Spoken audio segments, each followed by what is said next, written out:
¿Qué secretos guarda el cuerpo de una niña en camino a la adolescencia?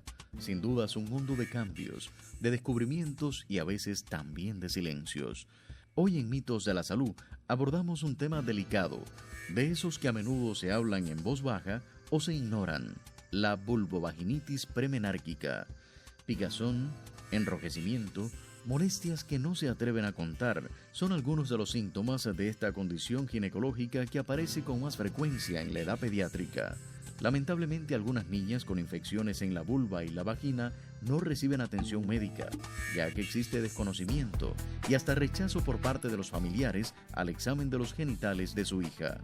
Pero, ¿qué causa la vulvovaginitis premenárquica? ¿Estará relacionada con la higiene, el uso de ciertos productos o factores genéticos? ¿Cómo podemos prevenirla y tratarla? Hoy en Mitos de la Salud dialogamos sobre vulvovaginitis premenárquica con Vivian García y una voz autorizada de la ginecología y la obstetricia en Cuba.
El saludo para ustedes en el estudio, también para nuestros amigos televidentes. Ya nos encontramos en exteriores para saber qué conocen las personas sobre el tema de la tarde, relacionado con las infecciones de la vulva o vulvovaginitis. Acompáñennos.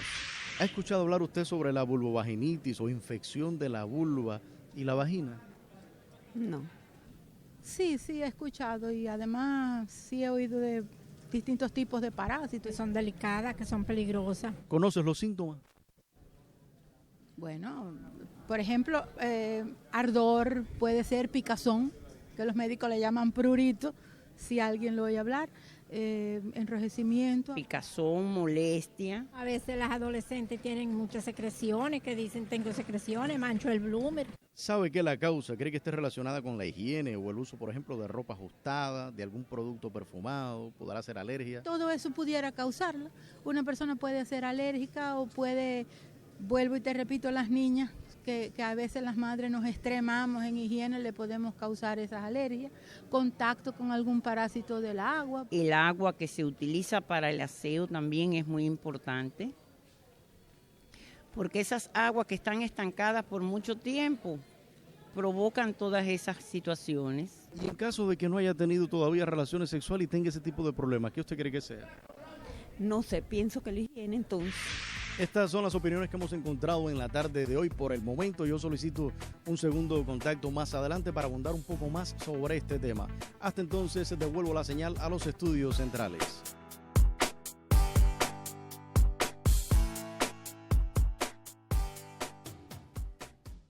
En un país con todo el nivel educacional que contamos, bueno, pues sí, no es tan infrecuente. Sí tenemos princesas que han tenido diferentes infecciones, estoy hablando de condilomas, estoy hablando de blenorragia, entre otras afecciones, para no entrar en ese detalle. Y por supuesto la causa fundamental, ¿cuál es? Estamos hablando de ¿qué? Del abuso sexual.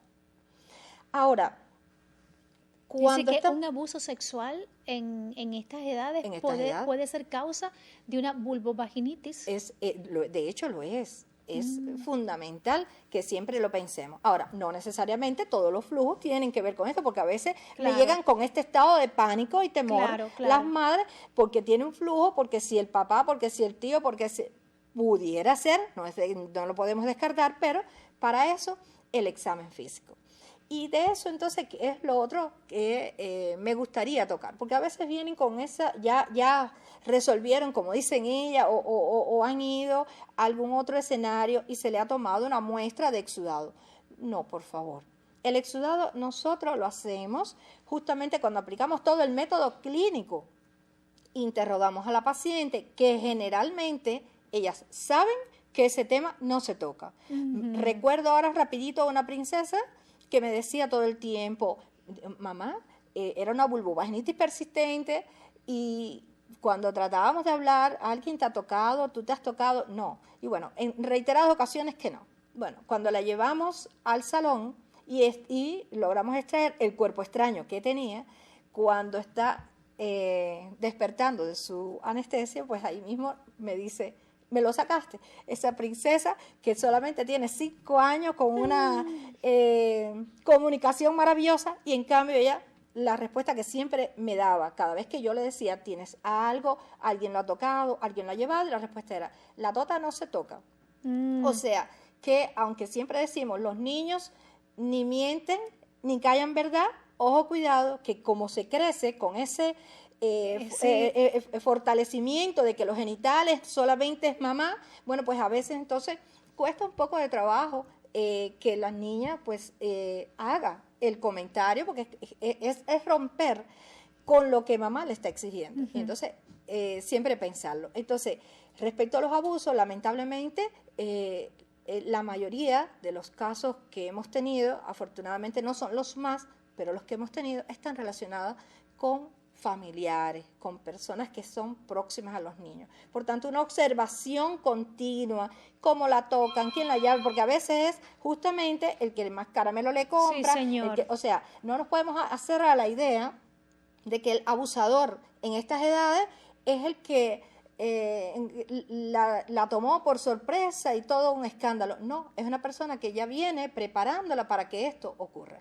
Y entonces, bueno, siempre esa llamada de atención, y es necesario que nuestra población esté preparada para eso. Doctora, bueno, y vamos a hablar también del agua, sí. que es importante, pero perdone que la interrumpa porque se han encontrado casos de vaginosis bacteriana, que incluso consultando varias literaturas, varios artículos, porque sabía que iba a dialogar con usted sobre este tema, algunos autores consultados consideran que en estas edades es inusual. Fue una coincidencia que encontré, pero ¿podría explicarnos, por ejemplo, esa vaginosis bacteriana, cómo se diagnostica en niñas? Bien. Voy enseguida a tocar ese tema, no me quiero ir porque después se me queda el tema de agua. Ojo, cuidado, a veces le damos una justificación al agua. Yo siempre parto de una idea, a ver, se asea mamá, se asea la abuela, se asea la niña, se asea todo el mundo, porque vamos a pensar que es el agua. Entonces, a veces creo que es más cómodo y por no dar todo un grupo de explicaciones, pues nos casamos con eso que sí es el agua. No. El agua no tiene por qué, al no ser que sea un agua estancada, como bien decía la televidente, bueno, perfecto. Pero normalmente no tiene por qué el agua contaminar, y menos cuando nosotros recibimos un agua que ha sido tratada. Entonces, no tiene por qué ser el agua. El uso del aseo, como ya dije al inicio, ese sí. O sea, lo que no se tiene es por qué asear. Mientras menos se asee, mejor está la microbiota, o sea, más intacta puede estar y por eso es que se puede defender. Y así ya le estamos dando una introducción a esa vaginosis bacteriana. ¿Qué es entonces esa vaginosis bacteriana? La vaginosis bacteriana, yo les hablaba ahorita de esa microbiota. Microbiota es, digamos, que está colonizado de un grupo de bacterias, la vagina, que son los que nos van a defender. Esas diferentes bacterias que ahí habitan, generalmente lo que están haciendo en primer lugar, como están presentes ahí, pues todo el extranjero que llega, ellas compiten porque tienen sus células, son de ellas, el espacio, los nutrientes, por tanto, no le dan espacio a nadie más. Pero cuando usted tiene exceso de aseo, usted está eliminando esa flora normal, estoy hablando de las bacterias buenas. Y al yo retirar esas bacterias buenas, pues entonces todas las oportunistas entonces se multiplican. Y de hecho, la vaginosis bacteriana es justamente con un miembro de la flora normal, generalmente. O sea, ya le decía que es polimicrobiana, ahí dentro pueden haber estreptococos, estafilococos, múltiples bacterias. Estoy hablando de los lactobacilos que había mencionado, que en estas edades no las tenemos, por eso son más vulnerables y por eso la flora de estas princesas es más cocoide, vamos a llamar estafilococos, estreptococos, más que otras, ¿verdad? Ahora, la Gardnerella generalmente es la causa fundamental de esta vaginosis bacteriana, que también es parte de esa flora, pero está en un % breve, vamos a decir pequeño. Cuando las condiciones del pH, y ahora voy a explicar qué es el pH, del pH vaginal se modifican, entonces en vez de 2, digamos, pues entonces se multiplican y por eso comienzan los síntomas. Sin embargo, es endógeno, o sea, es por el desequilibrio hormonal, el desequilibrio bacteriano que está ocurriendo, que ha hecho que ella se multiplique. Y una vez que se multiplica, entonces comienza esta sintomatología. Ahora, ¿qué es el pH vaginal? A mí me gusta tocar, porque bueno, ya que estamos todo esto y la población tiene que saber, el pH, digamos que es el estado de acidez o de alcalinidad que tiene cualquier elemento, en este caso es la vagina. Normalmente la parte neutra 7, ¿verdad? Por tanto, debajo de 7 es ácido y por encima de 7 es básico. Bien, la vagina normalmente en la etapa reproductiva, o sea, cuando hay lactobacilo, está, digamos, entre un 3.8 a un 4.5. En estas edades, como no tiene lactobacilo, el pH es más o menos aproximadamente 5. Ahora, una vez que cualquier alteración haga que se incremente, esa Gardnerella que puede estar ahí o esas mismas otras bacterias pueden multiplicarse y dar toda esta sintomatología. Claro. Y es un fenómeno endógeno, no significa un abuso, no significa absolutamente otra causa que no sea el desorden que nosotros mismos hemos creado. Por eso es que ahorita cuando tocamos, me interesa tocar en estas edades que es tan frecuente, las piscinas, los baños de las tinas, yo quería hablar de eso, sí. Porque hay madres que a veces ponen las niñas en las tinas, o sea, en las bañaderas, las sumergen ahí un rato. Exacto. Y entonces realmente la hace un poco más vulnerable. Esto es sin hablar de ropas también. Estoy hablando, por ejemplo, los encajes, los elastizados. Los bloomers de las niñas son de algodón, no son de encaje, no son de nylon, no son colores oscuros, deben de ser colores claros. Todos esos elementos son irritantes y esa irritación la hace vulnerable a modificar estos pH y por eso estos microorganismos pueden multiplicarse sin necesidad de que hayan venido de manera exógena, aunque pudiera existir, que ya eso quedó claro. Doctora María Caridad, el sistema inmunológico, por ejemplo, un sistema inmunológico deprimido por alguna causa, no sé, alguna intervención quirúrgica, alguna enfermedad, ¿puede alterar también el pH?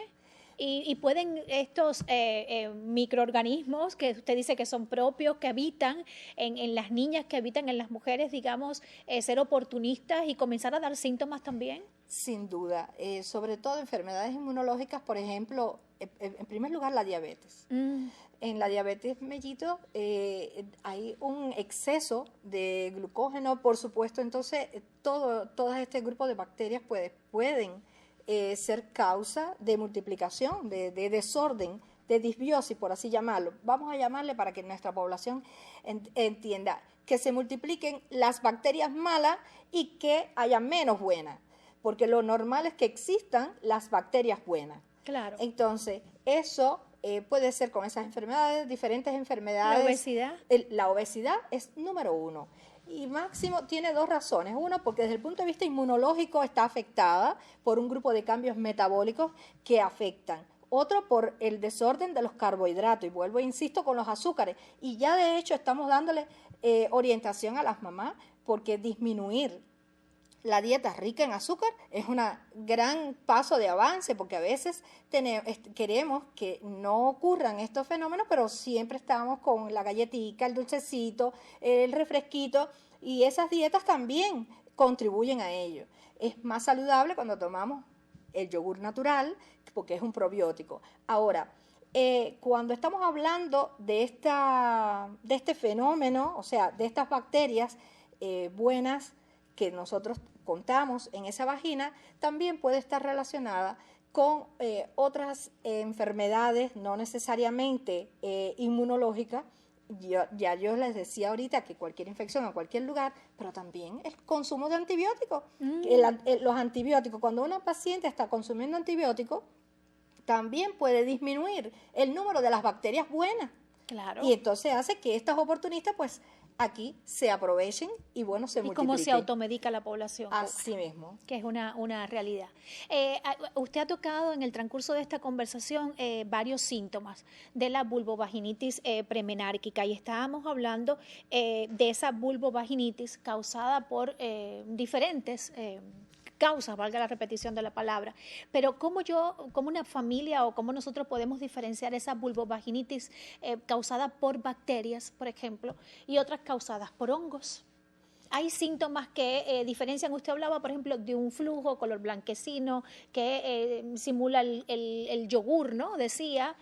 Bueno, pero cuando eso cambia de color. Me alegro que toques el tema para obligarme a brindarle a la población. Primero, habíamos iniciado con que existen momentos en que la leucorrea es fisiológica. Ajá. Y cuando la leucorrea es fisiológica como es a partir de los lactobacilos, es una secreción como el yogur, blanca como el yogur y es homogénea. Ahora, cuando parece... Eso no tiene olor. No tiene mal olor. Exactamente. No tiene mal olor. Eso es fundamental. Ni da prurito, ni mal olor. Esos son los dos elementos cardinales. Hay flujo, pero no hay mal olor, y no hay prurito, pues es normal en estas edades. Ahora, cuando ya está próximo a comenzar la pubertad. Ahora, en estas edades por debajo de 8 años no debe de haber flujo. Es una etapa que no debe de existir flujo, porque es una etapa de silencio hormonal, no tiene por qué haber flujo. Por tanto, humedecer el bloomer es la primera causa.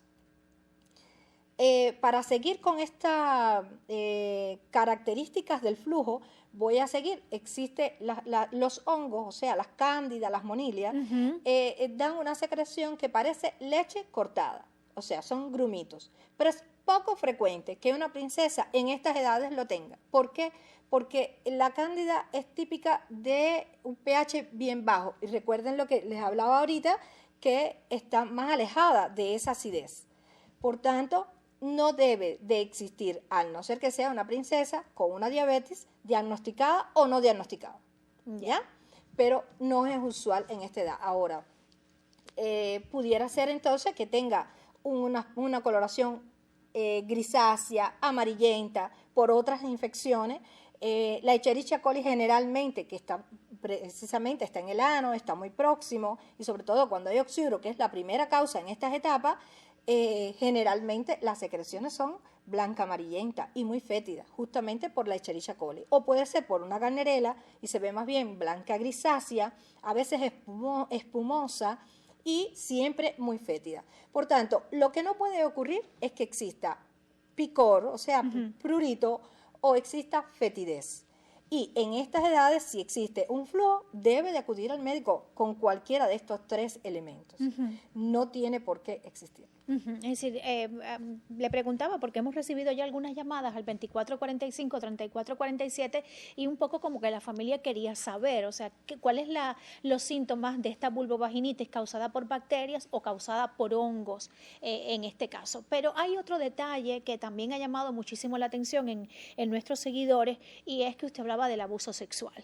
Eso sin duda preocupa a la familia, y ya nos dijo que sí, que puede ser causa de una vulvovaginitis en niñas en la edad premenárquica. Ahora, los televidentes quieren saber cómo sospechar que esta vulvovaginitis, estos síntomas, son causa de un abuso sexual. Es algo que la familia le pide, por favor, que usted esclarezca. ¿Y de qué signos de alerta, por ejemplo, la familia también debe tener al tanto? Por ejemplo, una persona que nos acaba de llamar dice que se ha dado cuenta de que la niña manifiesta incomodidad a la hora de sentarse.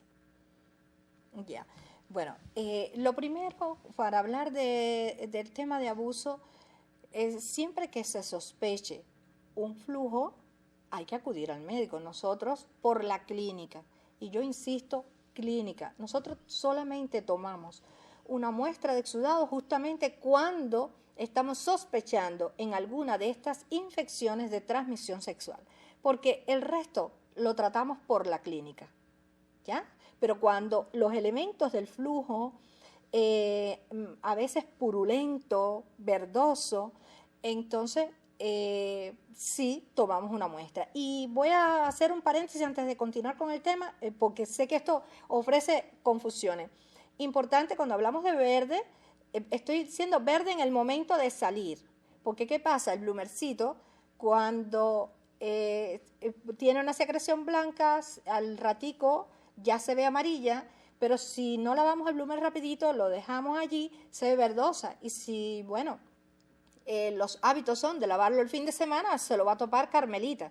Y no necesariamente es un proceso infeccioso, o sea que hay que revisarlo. Por eso insisto siempre en oler. El bloomer hay que olerlo y hay que enseñarlo. El de las niñas, el de nosotras. Claro. El de nosotras, porque esto es válido. Porque yo siempre parto que si mamá no tiene esa educación previa, no lo puede transmitir a nuestras princesas. Y eso es necesario. Nosotros tenemos que entender que nuestros genitales, nosotros tenemos que olerlo y que no pueden tener fetidez. Que cuando tiene fetidez hay que acudir al médico. Cuando nosotros tengamos eso incorporado, nos es fácil manejar a las princesas. Entonces, no puede haber mal olor.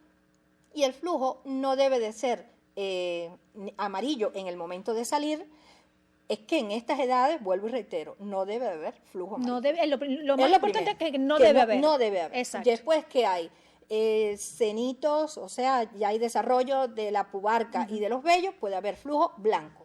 Y no tiene mal olor, no tiene picazón. Por tanto, diferente a eso, cualquier sintomatología, sea prurito, sea flujo, o sea una irritación, o sea mal olor, tiene que acudir al médico. Hay que acudir al médico y nosotros entonces evaluamos hacia dónde nos dirigimos. Ahora, una vez que sospechamos, de hecho, las pacientes que hemos tenido con abuso han llegado por flujo, o sea, estas que les estoy comentando, han llegado por flujo y nosotros, precisamente por las características, hemos tomado la muestra y cuando sale que es una plenorragia, dudando todavía nosotros y el colectivo maravilloso de microbiología, a los cuales extiendo nuestra felicitación, que son realmente pilares en nuestra consulta. Sí, señor. Para el diagnóstico, además. Asimismo, para el diagnóstico, ellos dudando todavía de ellos. Lo repiten. Siempre, no solamente lo repiten, envían el cultivo para el IPK.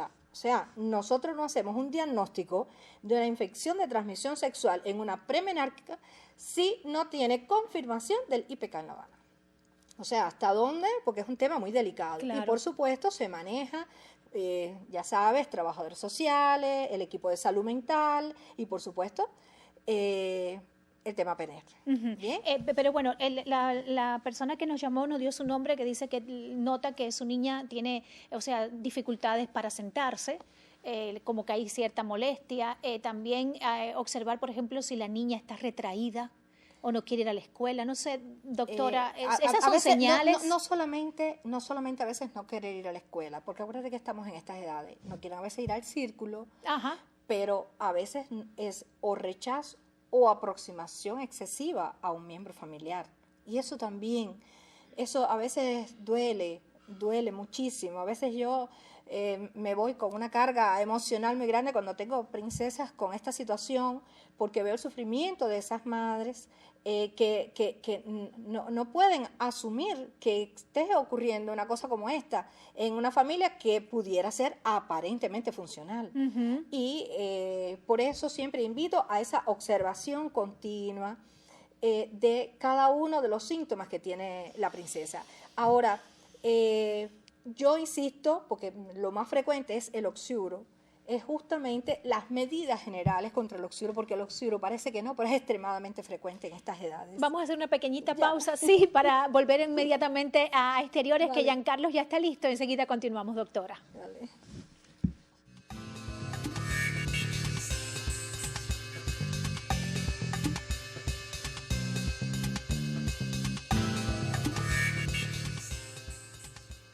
El saludo reiterado, ya me encuentro nuevamente desde exteriores con otras preguntas sobre el tema de la tarde relacionado con la vulvovaginitis o infección de la vulva y la vagina. Acompáñenme. ¿Cree usted que, por ejemplo, la vulva de la niña, del adolescente, si no se ve, por ejemplo, muy inflamada o enrojecida, no será necesario buscar atención médica? ¿Cree que eso desaparece por sí solo? No sé. Deja acudir al médico a ver cuál es la causa del enrojecimiento ese que tienen. Yo creo que ninguna enfermedad desaparece sola.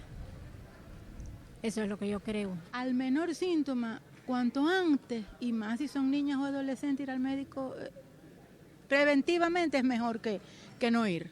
Hay familias que evitan hablar de estos temas con las niñas por pudor, prejuicio. ¿Cree que sea correcto esto? No, que va, hay que ser abierto y ser amigo de las hijas y decirle la verdad. A los niños hay que decirle todo, hembras y varones, explicarle todo, decirle todo, dónde está la causa, dónde está el peligro, lo que pueden hacer, lo que no deben hacer, todo hay que hablarle y claro, para que ellos sepan las consecuencias que le pueden traer las cosas. A los niños hay que hablarles claro, desde chiquito, lo que corresponde a su edad, tampoco hay que exagerar. Cuando uno tiene niñas y adolescentes en esas edades, debe ser abierto y darle la atención necesaria. La niña se acerque a uno y le explique la situación que está presentando y uno la orienta y la lleva a la consulta médica.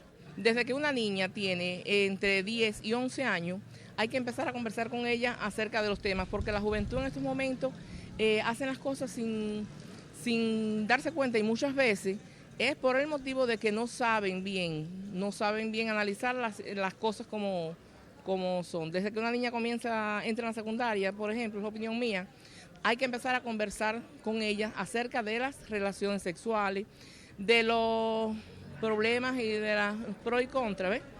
Y que tienen que cuidarse, que tienen que mantener un aseo personal correcto. ¿Ha escuchado de remedios caseros que ayuden para curar o por lo menos aliviar los síntomas? ¿Cree que, por ejemplo, los baños de asiento con manzanilla lo curan? No sé, yo nunca padecí de nada y no tengo hija hembra. La manzanilla sí es buena, pero sí conozco que el romerillo es muy bueno para eso. ¿Qué se hace? ¿Se toma el romerillo? Se puede hervir el agua y el aseo se realiza con eso. Con manzanilla, con hierba mora, con esas cosas son hojas frescas y mejora. Bueno, la manzanilla es refrescante, pero yo no le recomendaría a nadie que tomara acción en su casa. Y sobre todo si son niñas, además, son órganos delicados, incluso nosotros las mujeres. Y hay una persona que estudió para eso.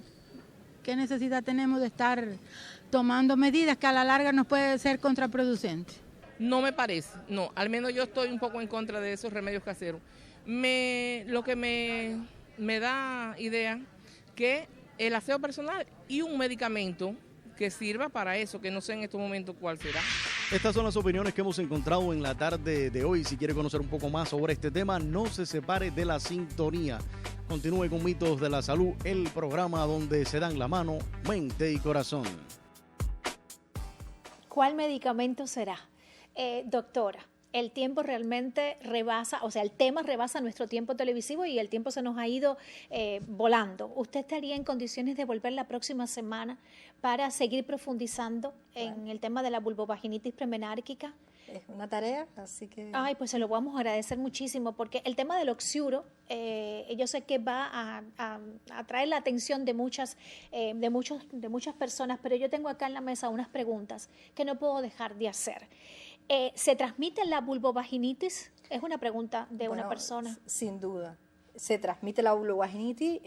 Importante decir, por ejemplo, la Gardnerella, que es estrechamente relacionada con la vaginosis bacteriana, aunque pueden existir otros microorganismos, no está descrita dentro de las infecciones de transmisión sexual, aunque se transmite sexualmente, justamente porque puede existir una causa endógena. Pero si su pareja tiene una vulvovaginitis, por supuesto, usted también va a ser partícipe y viceversa.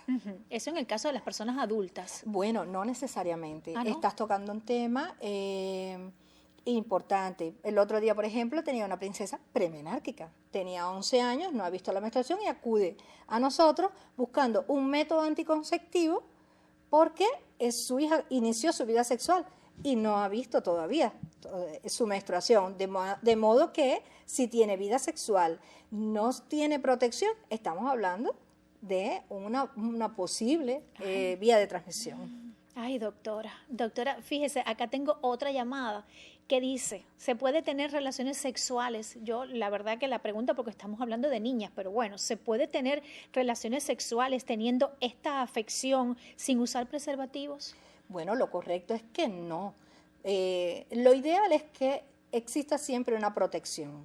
Solamente cuando deseamos tener un bebé y porque no existen lamentablemente las cigüeñas, porque si no yo siempre decía, si no fuera condón siempre, y bueno, envíe a la cigüeña que le traiga el bebé. Pero cuando no es así, bueno, solamente para concebir el bebé. Mientras el método anticonceptivo tiene que ser doble, siempre eso lo hemos abordado en otros temas. Por tanto, con vulvovaginitis no debe ocurrir una relación sexual sin protegerse. A ver, lo ideal sería, como usted nos ha dicho, que las niñas no tengan relaciones sexuales, ¿no? O sea, de esas edades.